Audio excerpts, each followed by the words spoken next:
Welcome to the Black Hills Stock Show. We are just outside LaCroix Hall at the booth of KBHB. Congressman Dusty Johnson is joining us this hour. Congressman, thanks for coming on the program. Always a pleasure, thanks. Yeah, it's a real pleasure to have you here. I know you were at the stock show last weekend as well.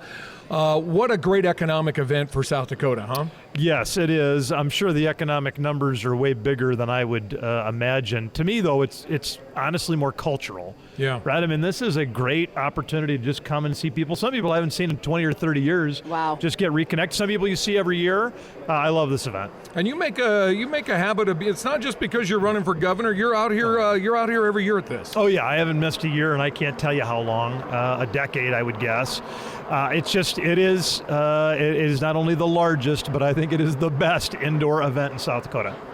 Congressman, why do you think you're the most qualified person to be governor of South Dakota? Well, I think it comes down to vision. I think when you look at any person or business, when they've had a plan, they're way more likely to be effective than if they don't have a plan. I think if you don't have a plan, you're kind of listless, and you're more likely to fall behind. That's true for state governments as well. And the reality is, we don't have the kind of vision and energy we need to really drive the state where we need to go. You don't need to listen to me. You can look at the numbers. The last 6 months, our economy shrunk 3%, while the rest of the country's economy has grown 3%. It's not because soybeans and corn are soft. Minnesota's growing, Nebraska's growing, Iowa's growing. A guy who moved his billion-dollar business to North Dakota 6 months ago said working with them was a breath of fresh air compared to working with South Dakota. We used to be the #1 most business-friendly state in America, according to CNBC. We are just, most recently, we're ranked 35th. What do you attribute that dive to? I think we have, #1, a lack of vision at the highest levels of state government, and we also have a state legislature that I think has forgotten how to say yes. Not every project is a project we should say yes to. We need to be bold enough to say no when it's not a good fit with our values, but I'm not sure these guys remember, I'm not sure they know how to find the green button on any kind of growth and opportunity. What kind of an active role are you taking or not taking in what's going on in the legislature this year, knowing you may be there a year from now? Well, I got a lot of friends who serve there. They're pretty frustrated. I mean, they just, again, they feel like they're out there on their own. There is no team concept. There is no leadership. There is no clear direction about where our state needs to go. But I'm not, listen, that's not my job right now. It's not my job to micromanage. When people ask me my opinion, I give it.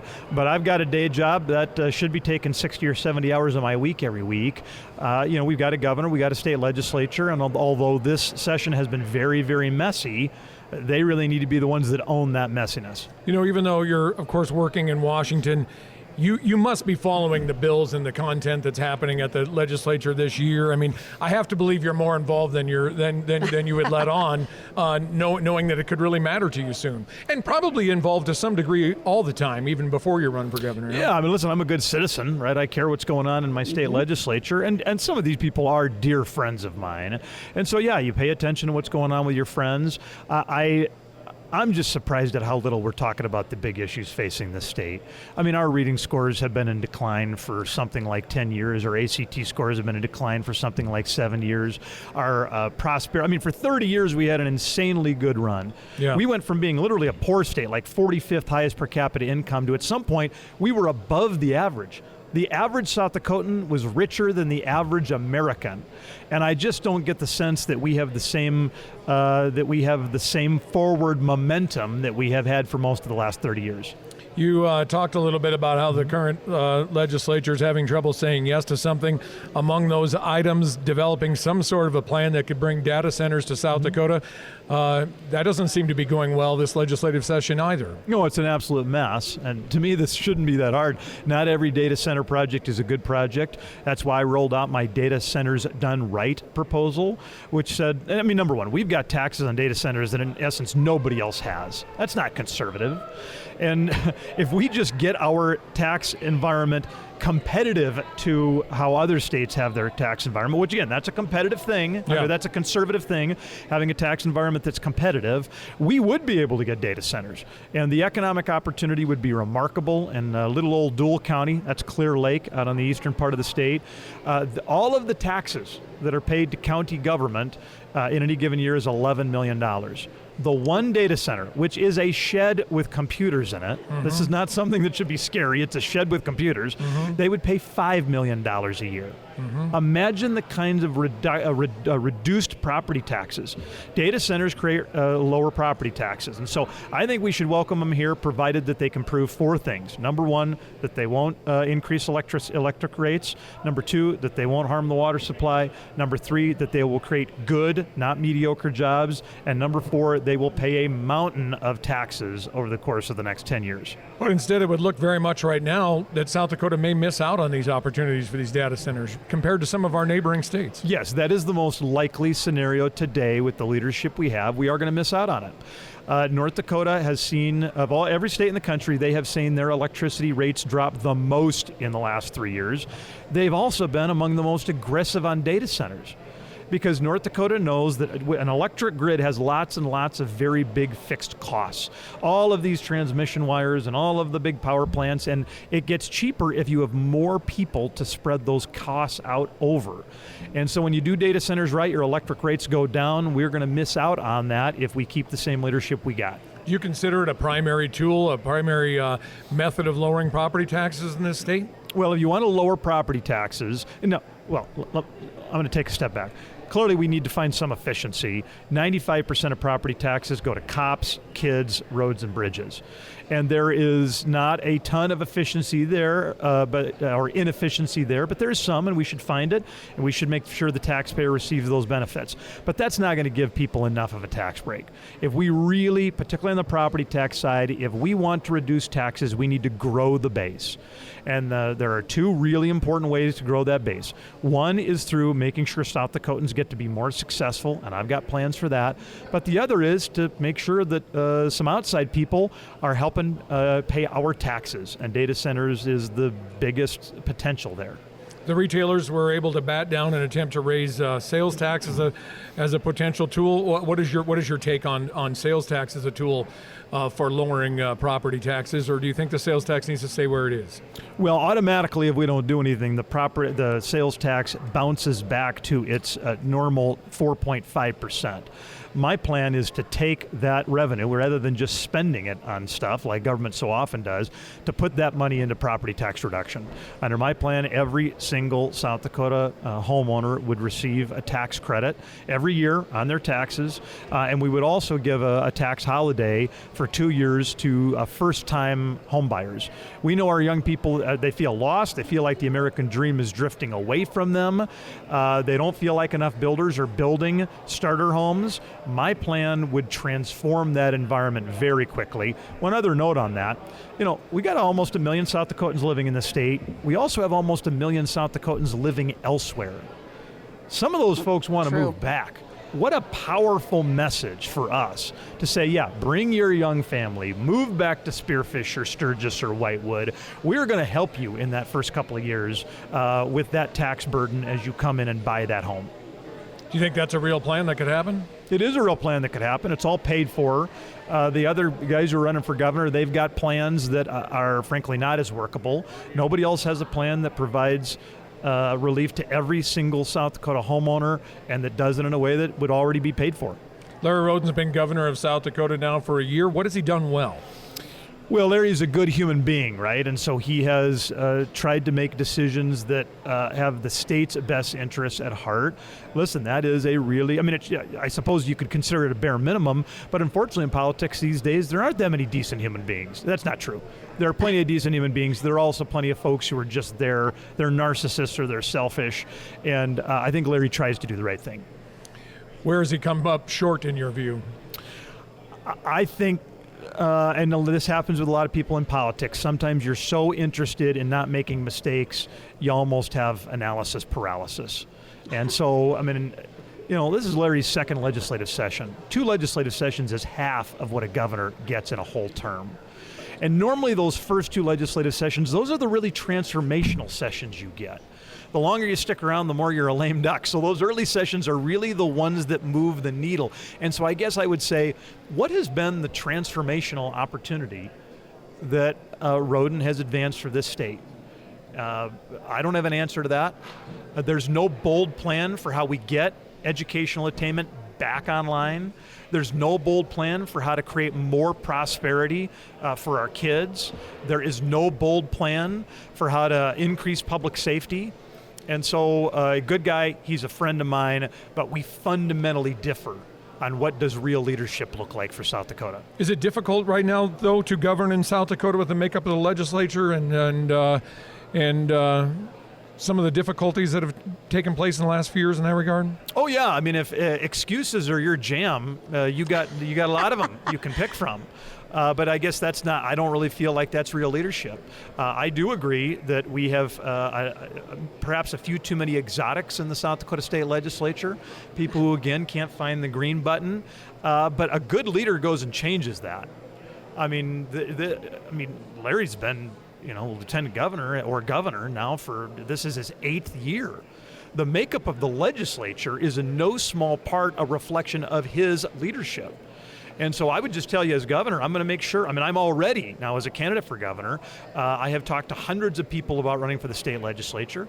I've helped them circulate petitions. I've helped them find sign locations. I've helped them raise money. That is what leadership looks like. And as a result, when I'm governor, we're going to have a state legislature that I think is focused more on solving problems than we've got today. To sum up, the fact that the South Dakota legislature today is a little bit messy, I don't think is a defense of what Larry has gotten done. I think it's an indictment. Before we leave property taxes, what is your take on mobile sports betting and allowing that in South Dakota?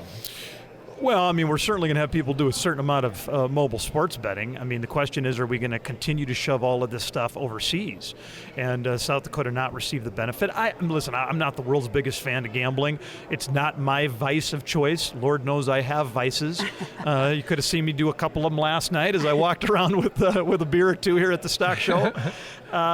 But to me, I am really open to the idea that as a state we should have a conversation about how do we make sure that we're balancing the costs and the benefits of that type of activity. It might create a new revenue source that I think could help Deadwood and that could help schools and other things that we want to make sure we're investing in this state. Is Deadwood and the lobbying thereof the main preventing factor from legalized mobile sports betting? Well, I haven't worked in the state capitol for 12 years, so I don't really know all of the political environment. This week I was more focused on making sure we opened back up the government, the federal government. Thanks, by the way, for that, as a federal government employee. That was off a couple days. Yes.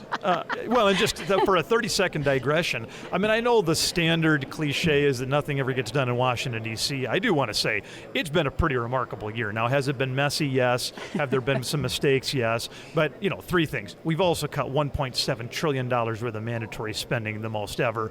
Number 2, we have absolutely restored operational control of the southern border, which is remarkable. And number 3, we have actually refocused the federal government on the kinds of things it should be rather than a social agenda. Mm-hmm. You talk to the people in the Department of Defense and Department of War, they will tell you we are more focused on war fighting now than we were a year ago. That's a big victory. But no, I don't really understand what all of the players regarding online sports betting are. But I have no doubt that once we get past the June primary, there'll be plenty of people talking to me about it. I read a story, and I, to be honest with you, I don't know what the qualification is for this story, but that some 7,000 South Dakotans have apparently gone over into Iowa or to Wyoming to place sports bets.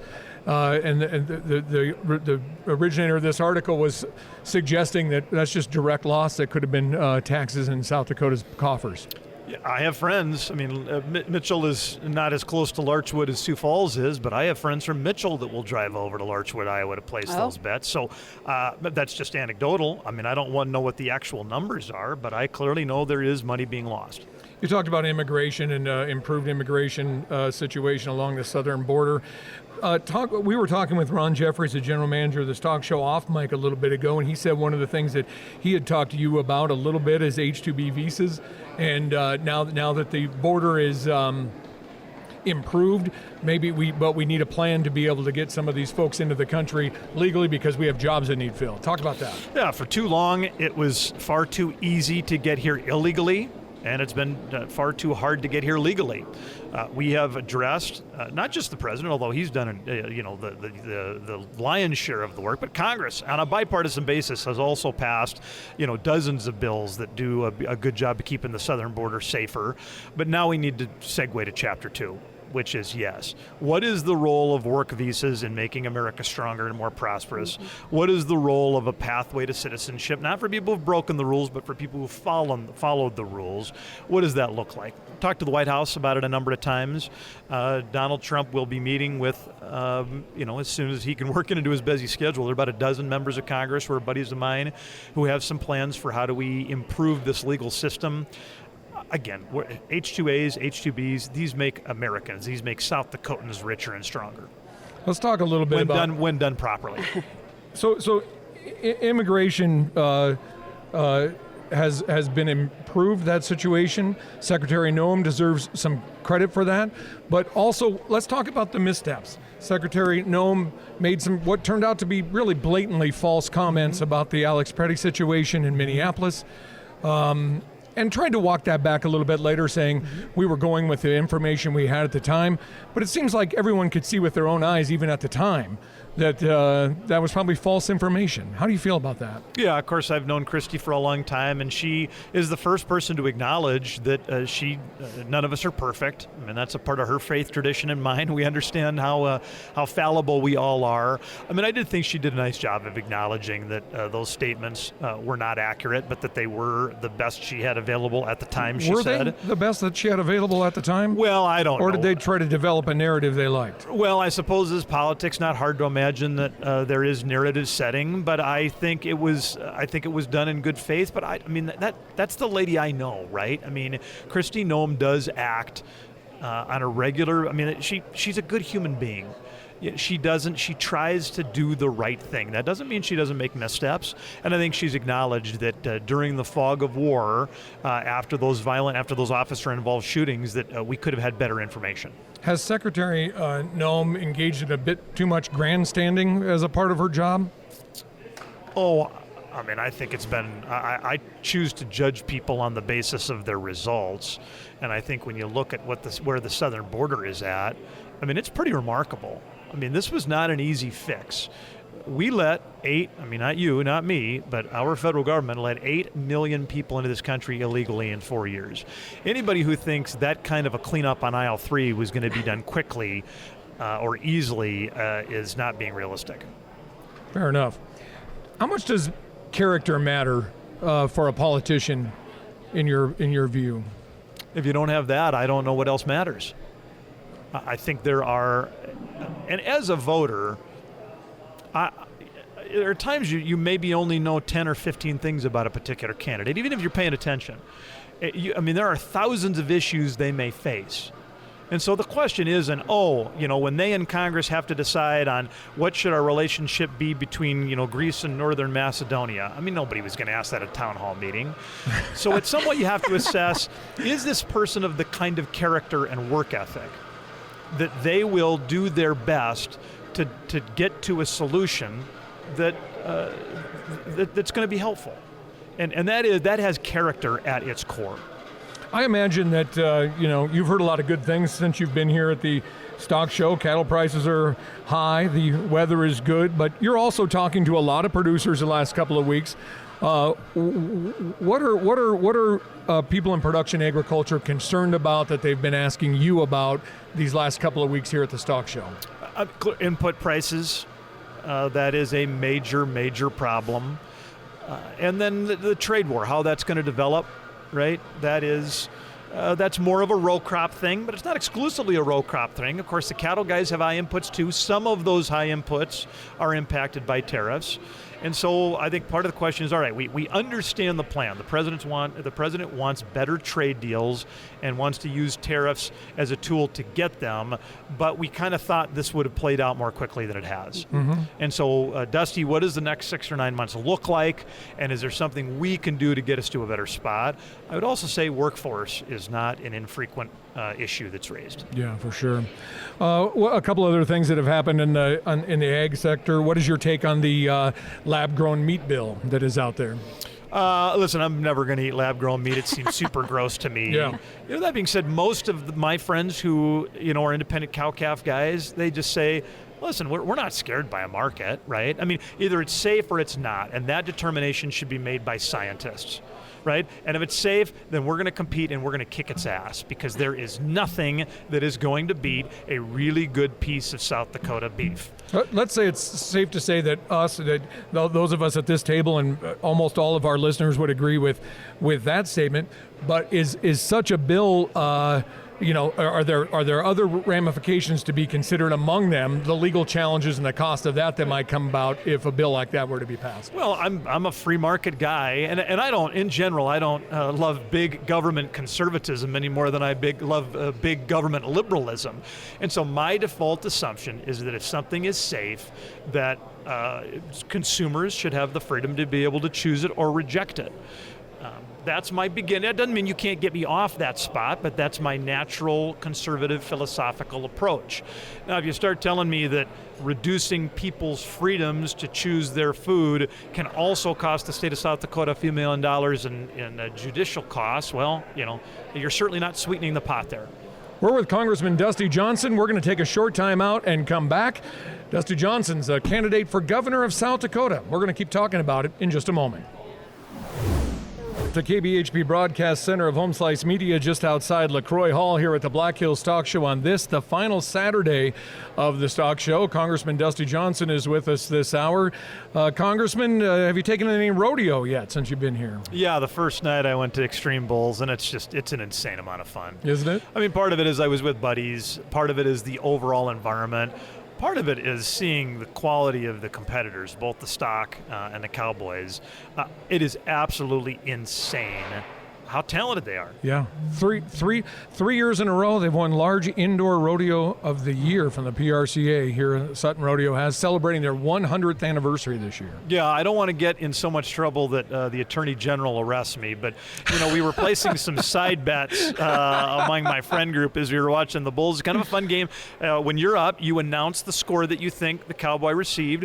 Everybody else has got to take the under, the over, and then you pay up on the basis of whether you win or not. All right. And I made a not insignificant amount of money over the course of the evening. All right. So was it luck, or do you know what you're doing in this regard? Number one, of course, your scores are really only going to be between about 80 and 92. So even I can get lucky every once in a while. Let's talk about rural health in South Dakota. This recent windfall, $189 million, and how that should be spent, and what is your take on how you think it's going to be spent versus how you would spend it? Well, I worked really hard, as did Rounds and Thune, to make sure that we had this rural health transformation money in the One Big Beautiful Bill, because we know that healthcare is strangling us.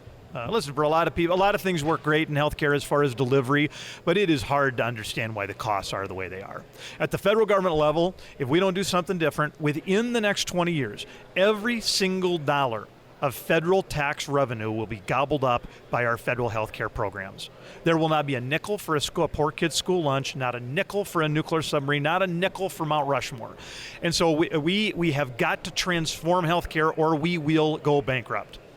And so these dollars were given to states so that they can be the laboratories of democracy, or they can be the innovators.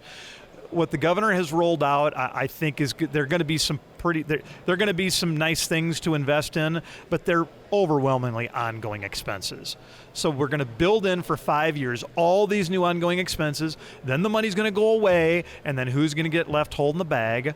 All of these rural healthcare facilities, their patients, and the next governor.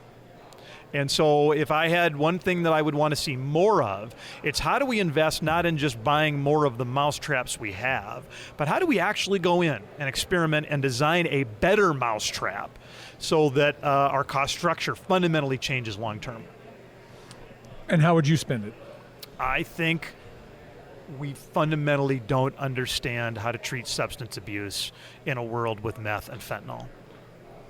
That's not to say that every 28-day program for alcohol worked great. It didn't. I mean, I've got family members, as many people do, that struggled. And, listen, some of those family members, it took the third or fourth time through treatment for it to stick. But there's at least a good chance of it working. And with meth, and fentanyl, I mean, there's been more success in one than the other, but we are still really struggling with, even in a 6-month treatment protocol. How do we get people, particularly on meth, to come out, have a decent chance of coming out? And if we could do that one thing, if we invested in 10 or 11 different places and outfits that would try to discover and invent a better treatment protocol, if we built that better mousetrap at the end of 5 years, we would transform the cost basis for healthcare, just not in this state, but across the globe.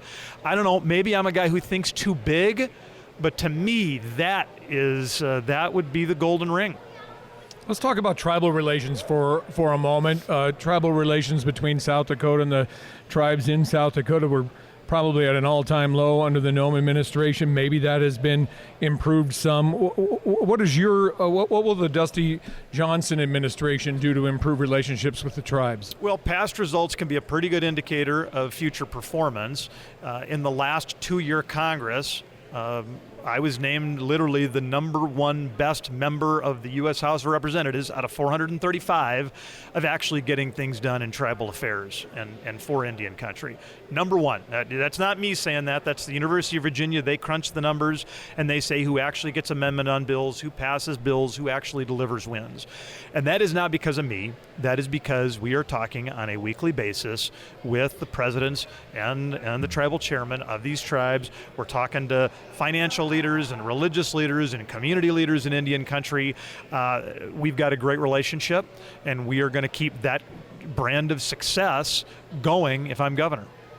We talked a little bit about earlier on, I asked you about character and if it matters, and you talked about how it's important. What is some of your take on, 2 days ago, the White House did a post depicting the Obamas in a racist manner. Since have walked it back somewhat. Was that abhorrent to you? It should not have been posted. I said it needed to come down. Kudos to the president for bringing it down. And I wouldn't say walk it back somewhat. Listen, Donald Trump is not known for being quick with an apology or to undo an action. The fact that he pulled it down the same day after talking to Senator Tim Scott, I think was a nice move. And listen, it should never have been posted in the first time. He won't apologize for it, should he? Well, he did say, listen, and if you look at the whole video, I mean, I only saw the last screenshot to start with, which was the picture of the Obamas, their faces over, cartoon monkeys. And that really gives you one sentiment of it, which, listen, it's bad. It should never have been posted. But when you see the larger video, the president says he watched the first 15 seconds, thought it was funny, posted it. Then he said that an intern had done it. I mean, I don't know what the reality is. I try not to live in the outrage of the moment, particularly when you've got a president who pulled it down and said that it shouldn't have happened. One of the quotes I've heard you say is that blowing things up in public oftentimes makes a situation worse rather than better. We do have a president, though, that kind of prefers to blow things up in public. So how do you weigh that when you're working with the president? Yeah, it's not going to be a surprise to anybody that the tactical approaches that the president chooses are different than the tactical approaches that Dusty chooses on any given day. Some of that is healthy, right? I mean, if you have 5 centers on a basketball team, you are not going to be as effective as if you have some, shooting guards and some small forwards as well. And so, listen, sometimes the Trump approach is better, sometimes it's not. But we also know that if we're going to deliver wins for America, we got to work together.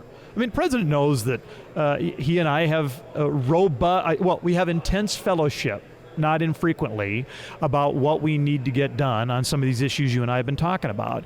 But listen, he's had me to Mar-a-Lago, he's had me to the Super Bowl, he's had me to the Oval Office, all of these things on a somewhat frequent basis, because even though we're quite different, if America's going to win, we got to get things done together.